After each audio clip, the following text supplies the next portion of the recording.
پاکستان اور دنیا بھر میں تمام دیکھنے اور سننے والوں کو السلام علیکم اور خوش آمدید۔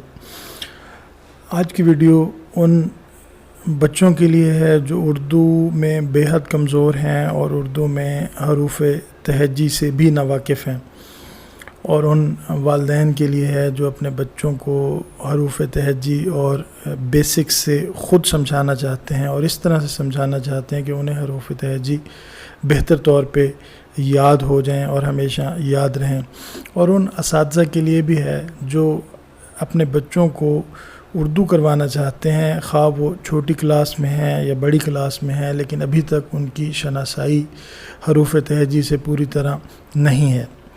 اس ویڈیو میں دو باتیں سمجھانے کی کوشش کی جائے گی۔ ایک تو یہ کہ حروف تہجی کس انداز سے سمجھ کر یاد کیے جائیں کہ وہ پھر کبھی بھی نہ بھولیں اور ان کی پہچان بھی رہ جائے۔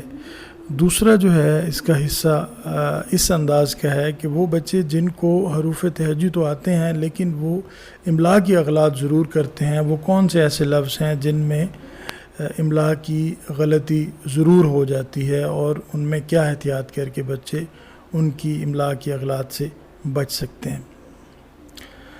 اس میں سب سے پہلے تو یہ دیکھنا ہے کہ الف مد آ سے بڑی اے تک جو ہے یہ حروف تہجی کتنے ہوتے ہیں۔ کبھی آپ نے غور کیا ہے؟ جی کوئی فکر والی بات نہیں ہے، میں آپ کو بتا دیتا ہوں کہ الف مد آ سے بڑی اے تک جو حروف ہیں ان کی تعداد 38 ہے، اور اس میں مختلف رائے ہیں جو ماہرین ہیں۔ کچھ کا یہ کہنا ہے کہ الف مد آ اور حمزہ جو ہے یہ حروف تہجی میں شامل نہیں ہے، لیکن آپ کے لیے میں اسے آسان کر دوں کہ الف مد آ سے بڑی اے تک ہی آپ گنیں، اور یہ جو کل حروف ہیں یہ 38 ہیں۔ ان کی مزید تقسیم پر اگر تھوڑا سا آپ غور کریں تو ان میں سے کون سے ایسے حروف ہیں جو واحد ہیں یعنی سنگل ہیں، ان کی تعداد آپ کو 12 ملتی ہے۔ 12 ایسے حروف ہیں جو سنگل فارم میں ہیں، اور وہ کون کون سے حروف ہیں وہ بھی میں آپ کو بتا دیتا ہوں۔ جی ان حروف میں الف مد آ، الف، فے، قاف، لام، میم، نون، واو، ہے، حمزہ، چھوٹی اے اور بڑی اے شامل ہیں۔ الف مد آ سے بڑی اے تک یہ کل 12 حروف ہیں۔ ان کو الگ الگ ہی یاد کرنا ہوگا اور ان کی الگ الگ شکل ہی ذہن میں محفوظ کرنی ہوگی۔ کچھ حروف ایسے ہیں جن کو ہم جوڑوں کی شکل میں یعنی پیئرز کی صورت میں یاد کریں تو بہتر رہتا ہے، کیونکہ ان حروف کی جو شکل ہے وہ ملتی جلتی ہے اور تھوڑی سی تبدیلی سے ایک لفظ دوسرے لفظ میں تبدیل ہو جاتا ہے۔ یہ حروف جو ہے ان میں سین تھوڑی سی تبدیلی کریں تو یہ شین میں تبدیل ہو جاتا ہے، صاد پر ایک نقطہ لگا دیں تو یہ زواد میں بدل جاتا ہے، توئے پر ایک نقطہ لگا دینے سے یہ زوئے میں بدل جاتا ہے، اور اسی طرح سے آئین اور کاف پر تھوڑی سی تبدیلی کر کے ہم اس کو غائن اور گاف میں تبدیل کر سکتے ہیں۔ یہ جوڑوں کی شکل میں جو حروف تہجی ہیں ان کی تعداد 5 ہے۔ باقی جو حروف تہجی ہیں آپ ان کو 3 گروپس میں ڈیوائیڈ کر سکتے ہیں، اور چاہیں تو ان کے 4 گروپ بھی بن سکتے ہیں۔ آگے چل کر میں آپ کو سمجھاتا ہوں۔ بے کا گروپ ہم دیکھیں، یعنی ایسے الفاظ جن کی شکل بے سے ملتی جلتی ہے، تو اس میں 5 حروف شامل ہیں۔ اس میں بے، پے، تے، ٹے اور سے شامل ہے۔ جیم کے گروپ میں 4 حروف شامل ہیں، جن میں جیم، چے، ہے اور خے شامل ہے۔ اسی طرح سے دال کے گروپ میں دال، ڈال، زال، رے، ڑے، زے اور یہ شامل ہے۔ اس گروپ میں 7 حروف شامل ہیں۔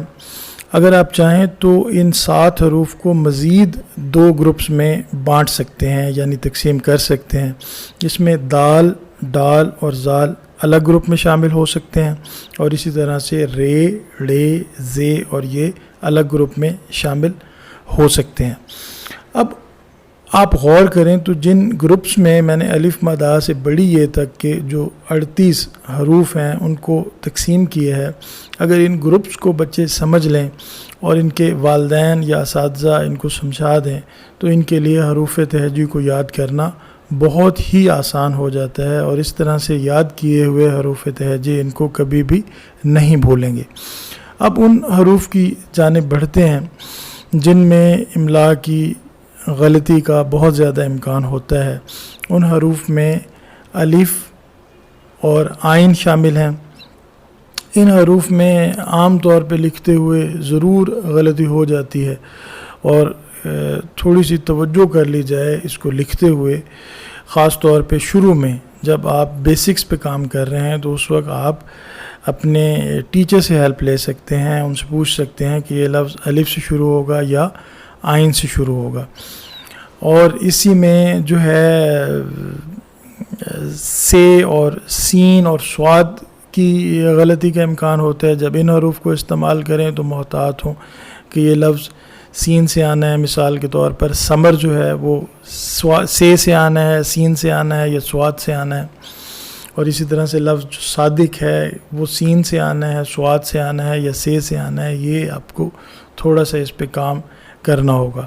اسی طرح سے ہے جو جیم گروپ کا ہے اور جو گول والا ہے اس کے فرق کو آپ کو سمجھنا ہوگا کہ کون سے ایسے حروف ہیں، کون سے ایسے لفظ ہیں جو ہے سے شروع ہوں گے یا گول والے ہے سے شروع ہوں گے۔ مثال کے طور پہ اگر حلوہ لکھا جائے تو حلوہ جیم والے ہے سے شروع ہوگا، لکھا جائے گا، اور اسی طرح سے جو گول والا ہے اگر ہاتھی لکھنا ہو تو وہ جیم والے ہے کی بجائے گول والے ہے سے لکھا جائے گا۔ اسی طرح سے تے اور توئے وہ حروف ہیں جن میں املا کی غلطی ضرور ہو جاتی ہے۔ کوئی لفظ اگر لکھنا ہے تو اس میں ضرور یہ غور کرنا ہوگا کہ یہ تے سے شروع ہوگا یا توئے سے شروع ہوگا۔ اس میں تختی اگر لکھنا ہو تو وہ توئے کی بجائے تے سے لکھا جائے گا، اور اسی طرح سے اگر طوطا لکھنا ہو تو وہ تے کی بجائے توئے سے لکھا جائے گا۔ اسی طرح سے زال، زے، زواد اور زوئے کا فرق ہے۔ اس میں جو لفظ ہیں جب لکھے جاتے ہیں تو اس میں خاص خیال رکھا جاتا ہے کہ یہ لفظ زال سے شروع ہوگا، زے سے شروع ہوگا، زواد سے شروع ہوگا یا زوئے سے شروع ہوگا۔ اس میں لکھنے سے پہلے اگر آپ محتاط ہوں اور اگر آپ کو اس بات کا خدشہ محسوس ہو رہا ہو کہ جو لفظ آپ لکھ رہے ہیں اس میں آپ کو پکا پتہ نہیں ہے کہ یہ زال سے آئے گا، زے سے، زواد سے یا زوئے سے، تو آپ اپنے معلم سے یا معلمہ صاحبہ سے پوچھ سکتے ہیں۔ اسی طرح سے ایک اور بھی ہے جوڑا ایسا جو کاف اور کاف کا ہے۔ اس میں کاف 2 نقطوں والا ہے اور کاف جو ہے وہ دوسرا ڈنڈی والا ہے۔ اب ان دونوں کو بھی اگر آپ سمجھ لیں کہ کون سا جو لفظ ہے کہاں پہ، کون سا حروف جو ہے کہاں پہ استعمال ہونا ہے، تو آپ کے لیے لکھنا بہت آسان ہو جاتا ہے۔ اسی طرح ایک اور مثال میرے ذہن میں آ گئی ہے جس میں الف مد آ اور عین کا استعمال بہت خوبصورتی سے کیا گیا ہے، تو اس جملے پہ ذرا غور کریں۔